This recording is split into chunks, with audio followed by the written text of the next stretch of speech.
Oh man, as if Kevin Harvick's final season couldn't get any more depressing.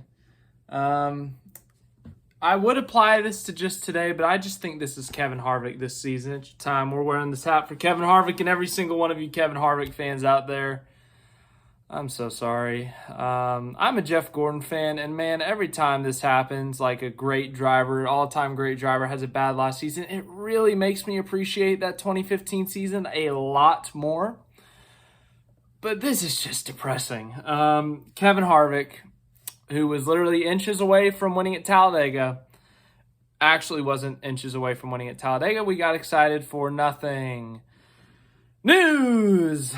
The number 4 car has been disqualified at Talladega for violating rules involving windshield fasteners.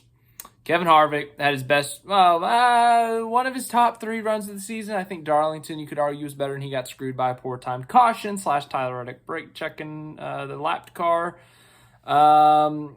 Phoenix, he was leading late in that one, led a good chunk of laps, and that was top 3 all day. But then this one, once again, as I said in my post-race video, if you haven't seen that, it's my most recent video. Harvick's never been a great plate racer. He's only got 4 wins over his 22 years of racing. And his last one was in 2010.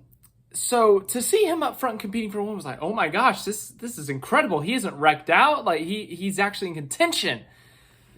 Well, I knew there had to be some sort of catch, and this was the catch. According to Bob Pockrass, the reason he was disqualified, as NASCAR said, they said the windshield fasteners, apparently they were not secure. It is some sort of violation for them not being secure. I don't know if it's a safety thing. I don't know if it has to do with aerodynamics. I don't know what it has to do with. But somehow, some way, Kevin Harvick's team, they didn't have the windshields fastened properly. And because of that, Kevin Harvick disqualified.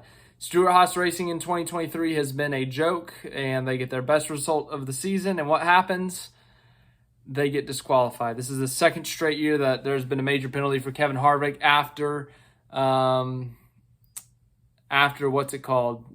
Talladega in the fall. Last fall, it was not the race itself, but that car from the Talladega race was taken to the R&D center. The car was broken down, and they were handed a major penalty. I think it was like 50 to 100 points, somewhere in that range.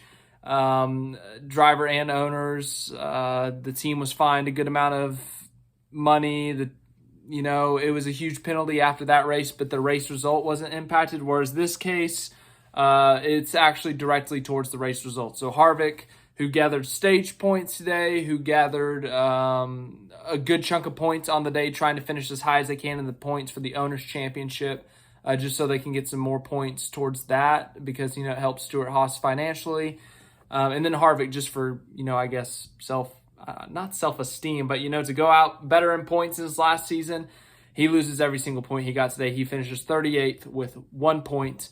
So the winner stays the same. Ryan Blaney is still your winner, but now promoted to second place was, I don't know who finished third in this one. Second place now, William Byron, the winner of the Texas race last week.